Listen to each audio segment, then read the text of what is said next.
First contact gone wrong. Commander Naomi Winters stared at the holographic display floating above her desk in the Lunar Research Station Helios, her dark eyes reflecting the strange symbols that danced across it. After 6 months of analyzing the alien transmission, her team had finally broken through the encryption. What she read made her blood run cold. "Admiral Harrison needs to see this immediately," she muttered, her fingers flying across the haptic interface. The message she'd just decoded wasn't the friendly scientific exchange it appeared to be on the surface. Hidden beneath layers of seemingly innocent data about cultural exchange was something far more sinister. The Arxer, as they called themselves, had been watching Earth for decades. What humanity had celebrated as first contact 3 years ago was actually the culmination of a long-term infiltration strategy. Every technological advance they'd shared was carefully calculated to guide human development along a predetermined path. Naomi pulled up the station's secure communication channel, then hesitated. The Arxer had representatives stationed throughout Earth's major research centers. Their observers were everywhere, allegedly to help humanity adapt their advanced technology. If she sent this through official channels, they would know their code had been broken. "Commander?" Lieutenant James Rodriguez's voice came through her office comm. "The Arxer delegation is requesting access to the quantum computing lab again. Should I authorize it?" "Delay them," Naomi replied, keeping her voice steady despite her racing thoughts. "Tell them we're running calibration tests that can't be interrupted." She needed time to think. The decoded message revealed that the Arxer saw Earth as a potential threat, not because of current human technology, but because of humanity's rapid rate of advancement. Their apparent generosity was actually a carefully orchestrated program to guide human development away from certain technological paths that could threaten their dominance. The quantum computing research was part of it. The Arxer had been subtly steering humanity's research toward dead ends while gathering data on human learning patterns and adaptation rates. They were studying humanity's potential as thoroughly as any scientist might study a promising but potentially dangerous specimen.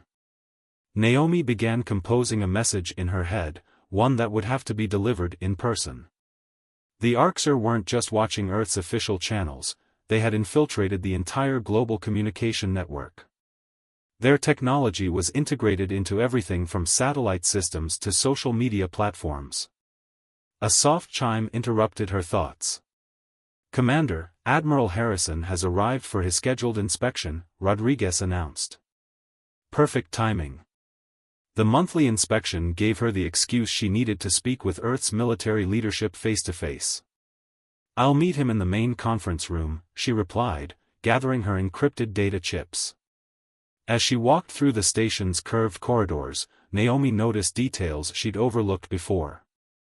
The subtle ways the Arxer research liaison, IXL, always seemed to be wherever breakthrough research was happening. How their cultural exchange programs focused heavily on Earth's military history.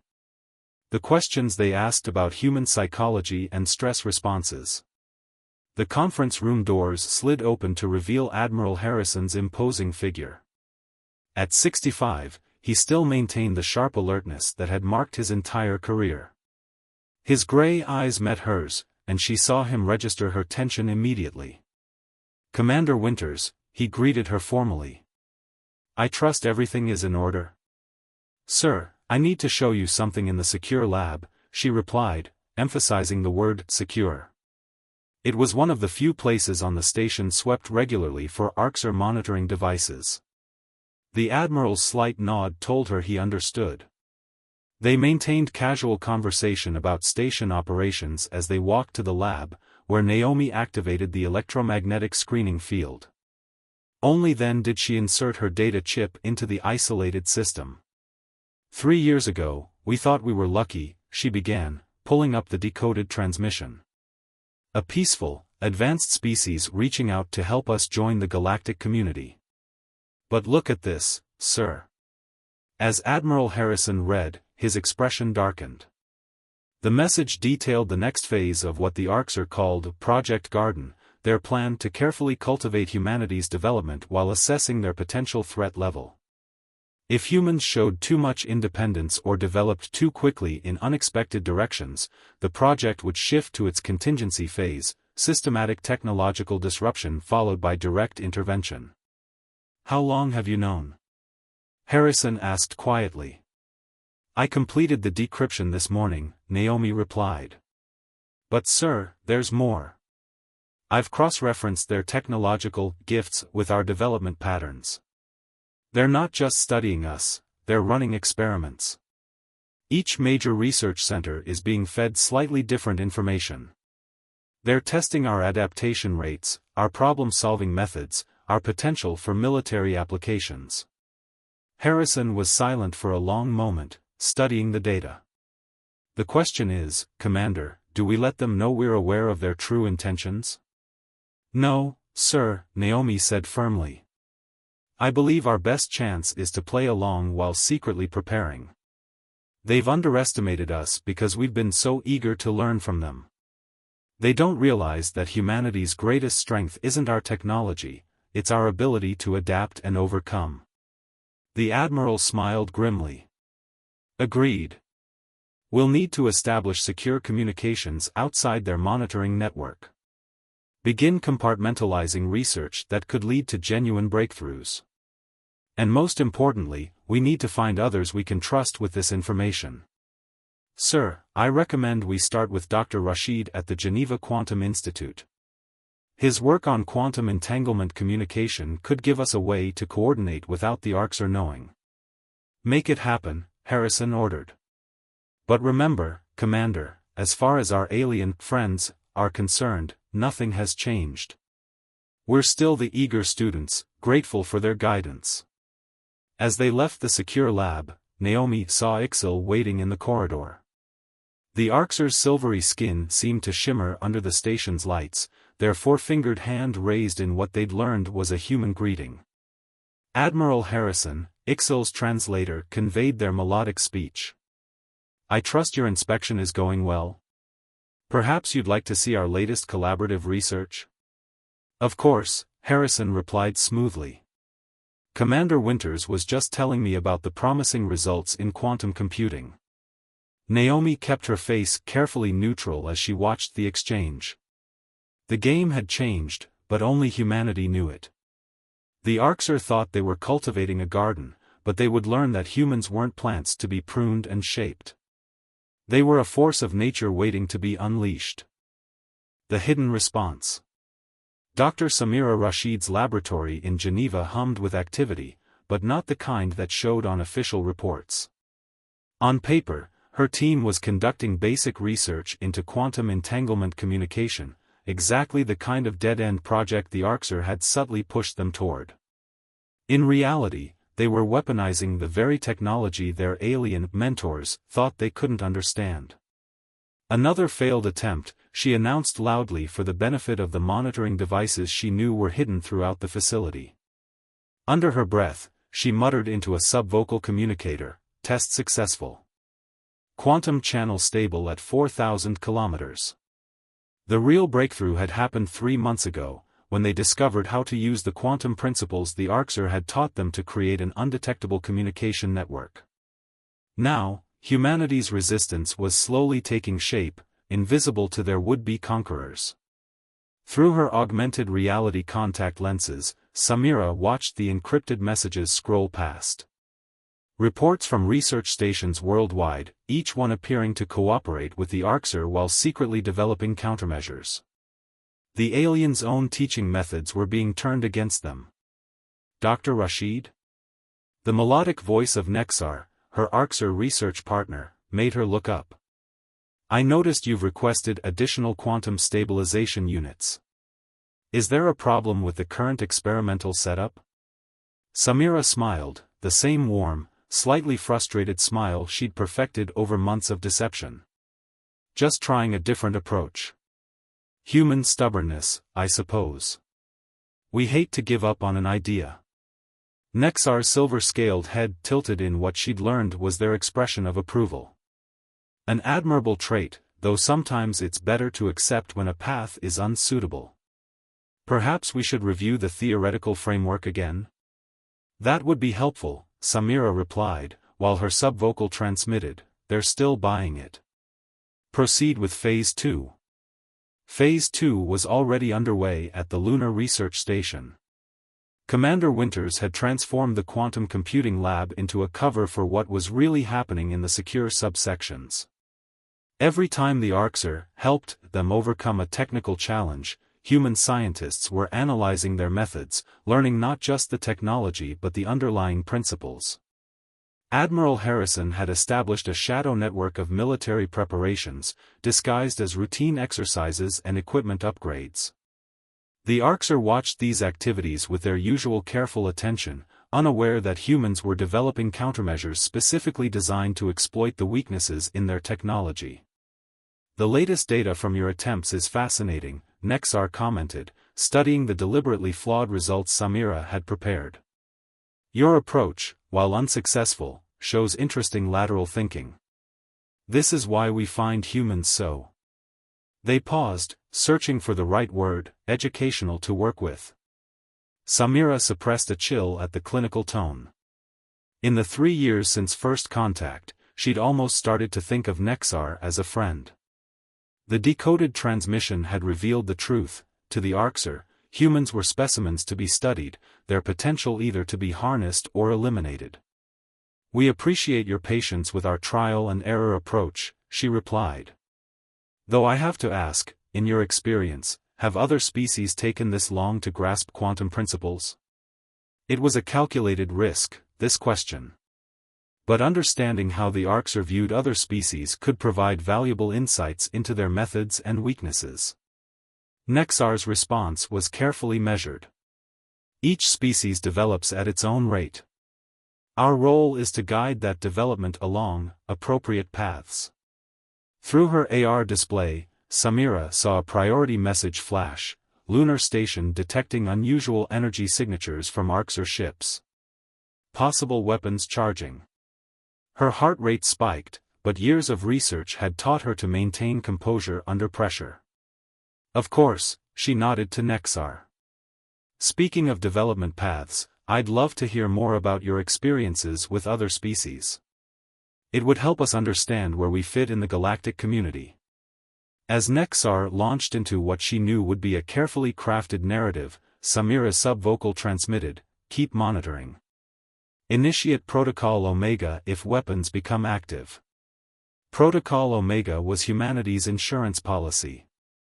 In the 3 years since first contact, every piece of Arxer technology shared with Earth had been carefully studied, replicated, and, most importantly, modified. The aliens thought they were maintaining technological superiority by sharing only selected advances. They didn't realize that humans had a long history of taking existing technology and finding new, often unintended uses for it. "Your quantum communication experiments, while unsuccessful, show promising theoretical understanding," Nexar was saying. "Perhaps we should focus on more practical applications?" "What did you have in mind?" Samira asked, while her AR display showed more urgent updates. The energy signatures had stabilized, not weapons charging, but some kind of detailed scanning pattern. The Arxer were looking for something. "Your work with quantum entanglement, modified for secure communication systems," Nexar suggested. "We could demonstrate some basic principles that might be more immediately useful." Warning bells rang in Samira's mind. The Arxer never offered technological insights without an agenda. "That would be incredibly helpful," she replied enthusiastically. "Our current communication systems do feel somewhat primitive compared to yours." Through her quantum-encrypted channel, she sent, "Alert all stations. They're probing our communications. Implement ghost protocols immediately." The ghost protocols were another human innovation, using the Arxer's own quantum principles to create phantom data streams. Let them scan, they would find exactly what they expected to see: primitive human communication networks, gradually being upgraded with basic Arxer technology. "Perhaps we could begin tomorrow?" Nexar offered. "I have some interesting demonstrations prepared." "Perfect," Samira smiled. Though I should warn you, human communication systems can be quite chaotic. We tend to talk a lot, about everything. Nexar's translator conveyed what might have been amusement. We've noticed. Your species' constant communication is one of your more distinctive traits. A weakness, some might say, Samira suggested, testing. Or a strength, Nexar replied smoothly. It depends on how such traits are directed. Later that night, in her quantum-shielded apartment, Samira connected to the secure network. Commander Winter's hologram appeared, along with Admiral Harrison and other key members of the Resistance. They're getting suspicious, Samira reported. Today's scanning pattern wasn't random. They're looking for signs that we've advanced beyond their projected development curve. Let them look, Harrison replied. Thanks to your ghost protocols, everything they see will confirm their assumptions about our technological level. Meanwhile, how close are we to cracking their ship systems? We've identified 3 potential vulnerabilities, Samira explained. Their quantum communication network is actually their weakness, they rely on it so heavily that they've never developed alternatives. If we can disrupt it, their entire command structure could collapse, Winters finished. But we have to assume they have contingency plans. Of course they do, Harrison agreed. Just like we do. The difference is, they think they know all our capabilities. Their contingency plans are based on that assumption. Samira pulled up a complex simulation. We've analyzed their teaching methods, the way they introduce new concepts. There's a pattern, they consistently underestimate how quickly we can adapt and innovate. They teach us A and B, thinking we can't discover C without their help. But humans have always been good at making unexpected connections. How long until we're ready? Harrison asked. The quantum disruption system will be ready in 2 weeks, Samira replied. But we need to be certain. Once we show our hand, they'll respond with everything they have, Winters finished. And we'll only get one chance at this. Then we make it count, Harrison said firmly. Continue the deception. Let them think their plan is working. Humanity has survived countless challenges by being underestimated. This time will be no different. As the meeting ended, Samira stared at the night sky through her window. Somewhere up there, Arxur ships watched Earth, their crews confident in their superiority. They thought they were the gardeners, carefully cultivating a new species. They were about to learn that some gardens hide thorns. Operation Trojan Horse. The Arxur High Command vessel, Eternal Vigilance, hung in geosynchronous orbit above Earth, its crystalline structure gleaming in the sunlight. Inside, First Observer Karis studied the latest reports from their planetary monitoring network with growing unease. Something wasn't right, but the data refused to support their suspicions. In the ship's primary conference chamber, a human delegation was arriving for what the Arxur had designated a cultural exchange summit. Among them was Colonel Marcus Rivera, chosen specifically for his exemplary military record and apparent enthusiasm for Arxur technological guidance. Your ship is incredible, Rivera commented, his genuine awe not entirely feigned. Even knowing the Arxur's true intentions, he couldn't help but admire their technological achievements. We can only dream of building something like this. In time, Karis assured him with calculated benevolence. Your species shows remarkable promise, despite certain developmental challenges. Through his quantum-encrypted neural implant, Rivera transmitted, they're scanning everything. Biorhythms, neural patterns, even molecular stress indicators. The implant itself was undetectable, utilizing principles the Arxur thought humans were decades from understanding. The delegation was led through the ship's various chambers, each tour carefully choreographed to show exactly what the Arxur wanted them to see. But Rivera and his team weren't the passive observers they appeared to be. Their enhanced sensory implants were mapping every detail, analyzing weaknesses, and transmitting data back to Earth through channels hidden within the very quantum noise the arcs are used to mask their own communications.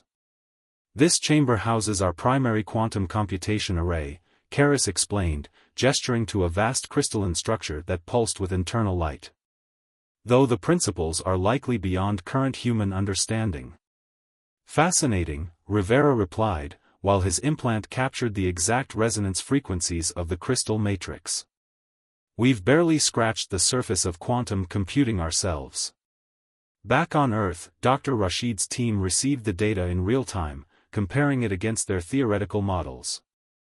The crystalline structure matches our predictions, she subvocalized to the resistance network. Their entire command and control system relies on quantum coherence. One precise disruption could cascade through their entire network. The tour continued to the ship's cultural exchange section, where humans were invited to share their history, art, and military traditions. This had been the Arxer's most brilliant move, appearing to celebrate human culture while actually studying their tactical thinking and potential for violence. We find your species' military history particularly interesting, Karis commented. Such persistent conflict might seem counterproductive, yet it has driven remarkable technological advancement. We've learned from our mistakes, Rivera said carefully. War has taught us the importance of peace. Karis made a gesture their translators had defined as thoughtful agreement. Indeed. Though sometimes peace requires careful guidance. Through his implant, Rivera received an urgent update: energy spike detected in their weapons grid. Possible combat simulation running. Speaking of guidance, Rivera said smoothly, we're particularly grateful for your help with our defense systems. Our old missile technology seems primitive compared to your shield generators. Ah yes, Karis responded. Your projectile weapons are quite distinctive. Though perhaps not the most efficient approach to planetary defense. Rivera allowed himself a self-deprecating smile. We tend to stick with what we know works. Though we're eager to learn more advanced methods. The Arxer never realized that while they were teaching humans about energy shields, Earth scientists were developing weapons specifically designed to penetrate them. Every defensive technology the aliens shared was being analyzed for exploitable weaknesses. Your adaptation rate is impressive, Karis noted, leading them to another chamber. Though sometimes we wonder if we're proceeding too quickly with technological sharing. We understand the need for caution, Rivera assured them. Some of our own scientists worry about the cultural impact of rapid advancement. His implant flashed another warning: second energy spike detected. Definitely weapons related. The tour concluded in an observation dome, offering a spectacular view of Earth below. Beautiful, isn't it? Karis asked. We see such potential in your world. We're honored by your interest in our development, Rivera replied, while his implant transmitted, final scans complete. Returning to Earth. As the human delegation prepared to leave, Karis made an unexpected request. Colonel Rivera, would you consider accepting a permanent advisory position here on the Eternal Vigilance? Your insights into human military thinking would be valuable. It was a test, carefully disguised as an honor. Rivera's neural implant registered the subtle changes in the Arxer's energy fields. They were measuring his response with multiple scanning systems. I would be honored, he replied, his genuine excitement masking his deeper understanding of the opportunity this presented. Though I'd need some time to arrange things on Earth. Of course, Karis agreed. We understand human attachments to their planetary structures. Later, in the secure bunker beneath Geneva, Rivera met with the resistance leadership. They're definitely accelerating their timeline, he reported. The weapon signatures we detected matched the patterns from the decoded transmissions. They're preparing for the contingency phase. Then we move up our timeline as well, Admiral Harrison decided. Dr. Rashid, is the quantum disruption system ready? Tested and confirmed, she replied. Thanks to Colonel Rivera's scans, we can target their entire command network simultaneously. Once their quantum fields collapse, their shields go down, their weapons go offline, and their communication network shatters. Winter's finished. But we'll only have moments to act before their backup systems engage. That's where our modified missiles come in, Rivera added. They think they understand our primitive projectile weapons. They don't realize we've integrated their own quantum technology into our warheads. Harrison studied the tactical displays. Colonel, do you accept the Arxer's offer?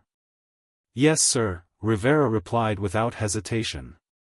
Having someone on their command ship when we launch our counterstrike could be crucial. It's a huge risk, Winters warned. If they detect your implant.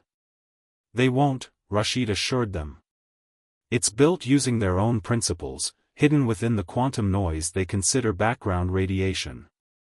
To find it, they'd have to admit they've been lying about their monitoring capabilities. Then we're agreed, Harrison said. Colonel Rivera accepts the position. Dr. Rashid's team finalizes the disruption system. Commander Winters prepares our modified weapon platforms. The Arxer think they're watching us dance to their tune. Time to show them that humans have been composing our own music all along. As the meeting ended, Rivera looked at the tactical display showing the Eternal Vigilance in orbit. Soon, he would be up there, playing the role of the eager human advisor, helping the Arxer understand his species' military thinking. They would learn far more about human military capability than they had bargained for. The Trojan horse was rolling into position. And like its ancient namesake, it carried within it the seeds of its recipient's destruction. The tables turn. Colonel Rivera stood at his designated observation post aboard the Eternal Vigilance, watching Earth rotate slowly below. After 3 weeks as the Arxer's military advisor, he had settled into a routine that carefully balanced helpfulness with carefully crafted ignorance. Every day, he fed them exactly what they expected, human military insights that seemed profound while revealing nothing of humanity's true capabilities. His neural implant chirped, Operation Stormbreak initiating. T-60 minutes. Fascinating energy signature from the North American sector, First Observer Karras commented, joining him at the viewport. Your solar collection facilities are becoming quite efficient. Rivera nodded, knowing that solar collectors were actually Dr. Rashid's quantum disruption arrays, disguised using the Arxer's own stealth technology. We're finally beginning to understand the principles you've been teaching us. Indeed. Karras's translator conveyed what might have been concern. Your species' rate of technological adaptation has been noteworthy. Through his implant, Rivera received another update. Lunar Station reports Arxer fleet movement. 3 vessels breaking orbit. Something wrong? Rivera asked, noting Karras's attention on the tactical displays. Routine patrol adjustment, Karras replied smoothly. Though I must admit, Colonel, we've noticed some unusual energy patterns recently. Would you have any insight into these anomalies? It was a test, carefully worded. Rivera maintained his relaxed posture while his implant transmitted, they're probing. Possible compromise. Accelerate timeline? The response came instantly from Admiral Harrison, maintain course. They're fishing, not certain. Energy patterns? Rivera asked with practiced curiosity. I'm afraid Earth's power grid is a bit chaotic. We're still integrating your more advanced distribution methods with our older systems. Of course. Karras made a gesture of understanding. Integration can be challenging. Speaking of which, we've prepared a detailed analysis of your species' military development patterns. Would you care to review it? I'd be honored, Rivera replied, following Karras to the command center. His implant flashed, T-30 minutes. All stations report ready. The command center was a marvel of alien engineering, its crystalline displays showing real-time data from every Arxer ship and monitoring station around Earth. Rivera had spent weeks memorizing its layout, identifying key systems, and transmitting weaknesses back to Earth through the quantum-encrypted channel. "Your analysis of human conflict is impressive," Rivera commented, studying the displays. "Though I notice you focused heavily on our more recent military history." "Recent patterns are often most relevant," Karras replied. "For instance, your species' tendency to develop countermeasures to superior technology is intriguing." Warning signals flashed through Rivera's implant, multiple Arxur ships powering weapons. Defense grid activating. "Intriguing how?"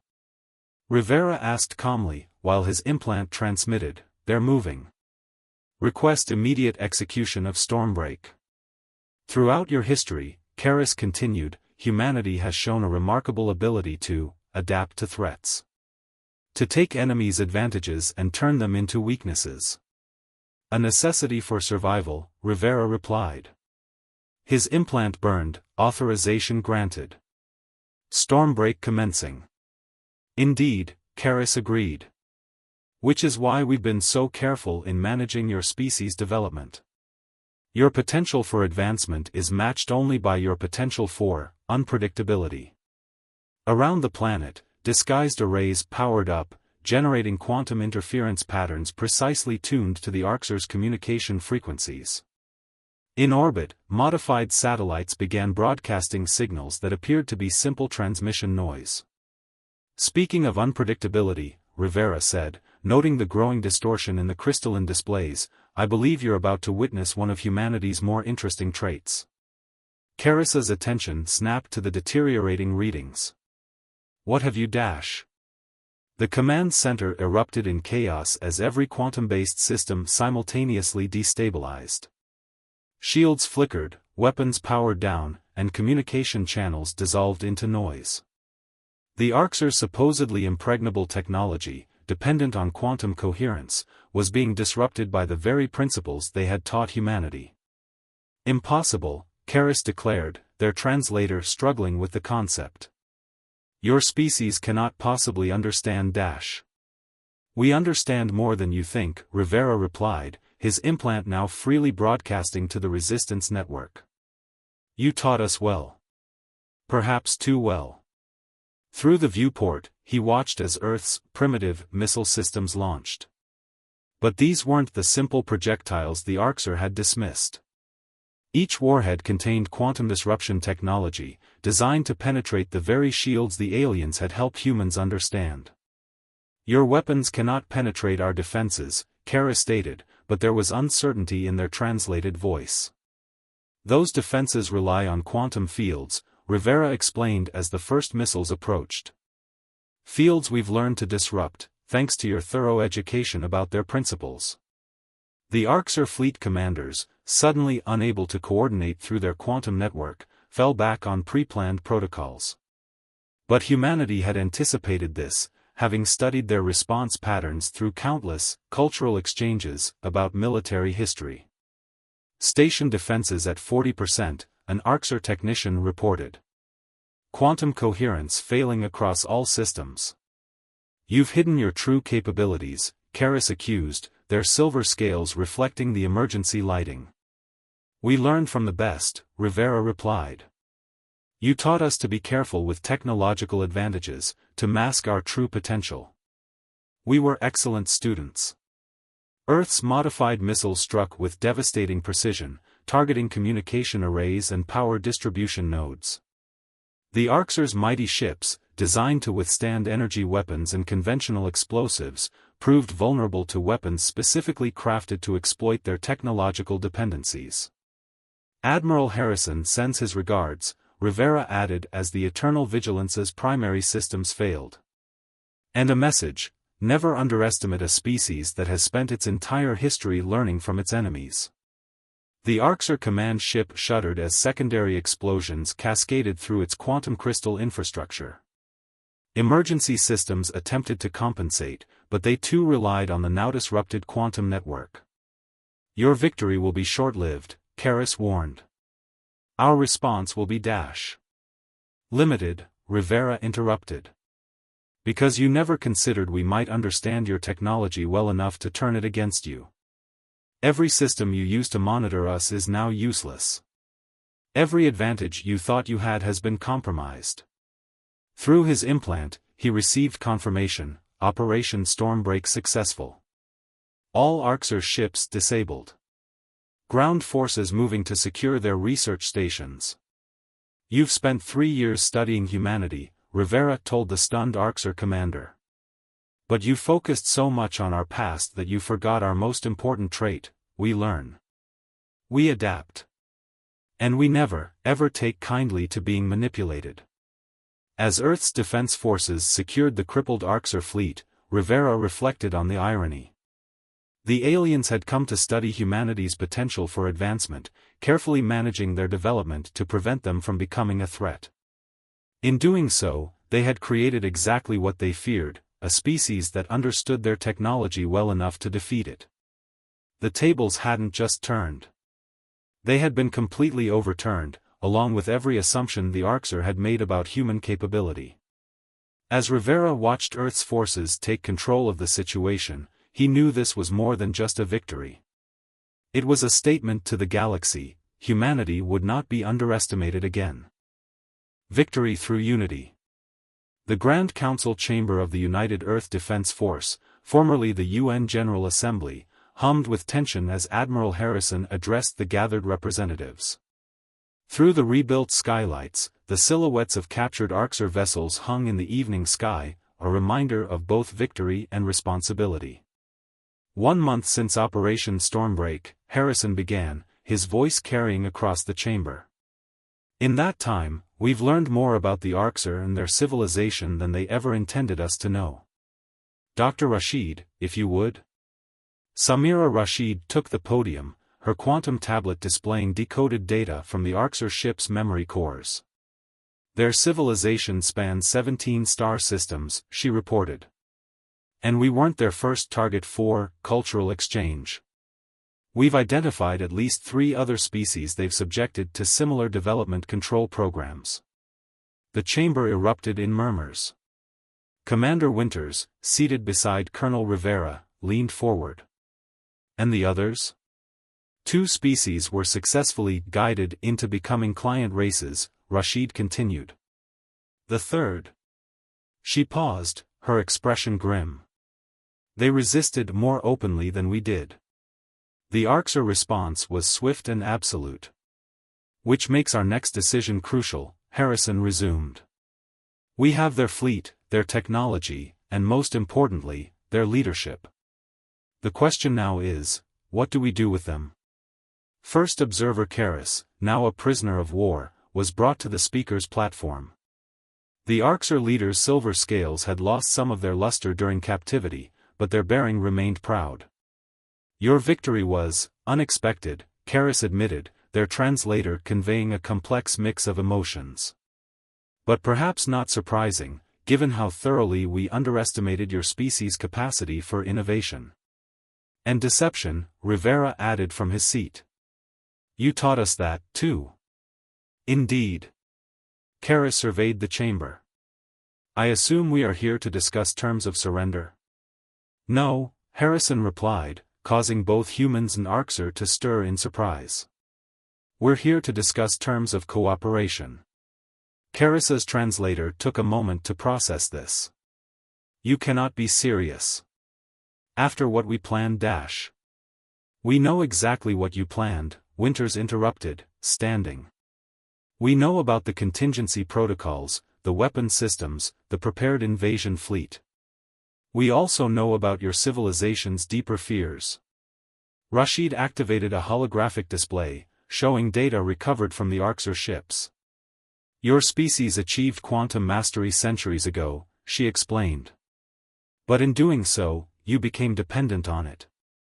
Every aspect of your civilization relies on quantum coherence, communication, transportation, energy distribution. It's your greatest strength and your greatest vulnerability. A vulnerability you exploited quite effectively, Karras noted. Yes, Harrison agreed. But we also learned something else from your records. You're not the dominant power out there, are you? You're running from something. The chamber fell silent as Karis's translator conveyed what could only be described as a sigh. The Void Hunters, they finally admitted. A species that exists partially outside normal spacetime. They consume quantum-based civilizations. We discovered them a century ago, when they destroyed our oldest colony. And that's why you've been studying other species, Rashid realized. Looking for different approaches to technology, seeking alternatives to quantum systems. While simultaneously ensuring no species could develop enough to threaten you before you found a solution, Rivera added.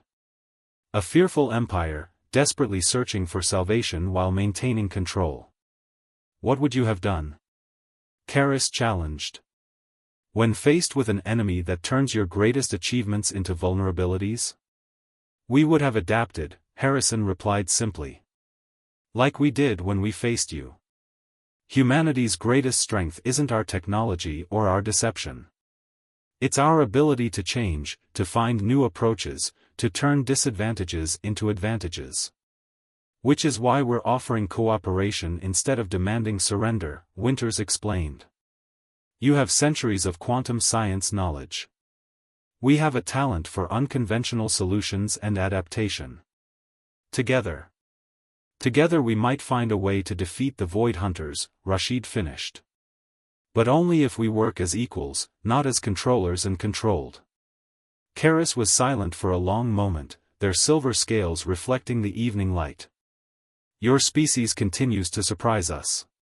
When we first discovered Earth, we saw primitive beings playing with forces they barely understood. Now you see what we really are, Harrison said. A species that has survived countless challenges by learning, adapting, and working together. We're offering you the same chance. The Admiral turned to address the chamber. The Arxer came to Earth thinking they would find another species to study and control. Instead, they found partners who could help them face a threat greater than any of us could handle alone. The question isn't whether to punish them for their attempted conquest. The question is, are we willing to rise above past grievances to face a common enemy?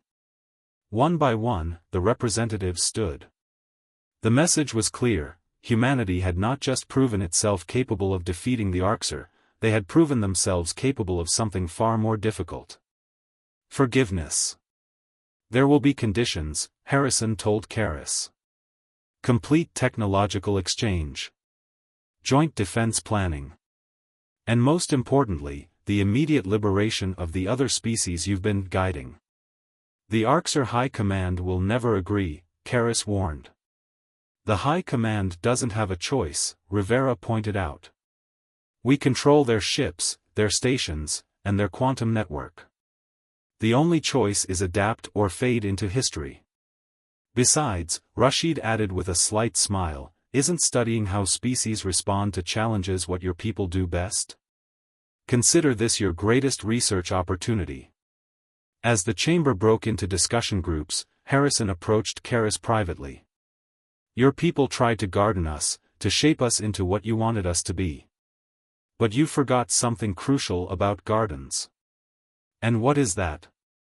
Karis asked. The most beautiful gardens are the ones where different species grow together, supporting each other, each contributing their own strengths to the whole.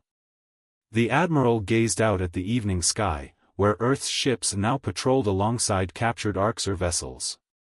Your people sought to prevent us from becoming a threat. Instead, you helped us become something far more powerful, a potential ally.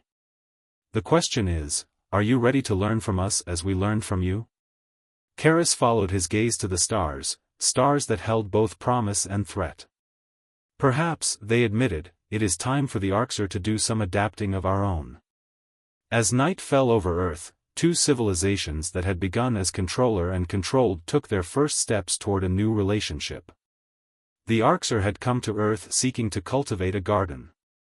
They had found instead a force of nature, one that could either help them grow or sweep them away. The choice, like humanity's victory, was complete.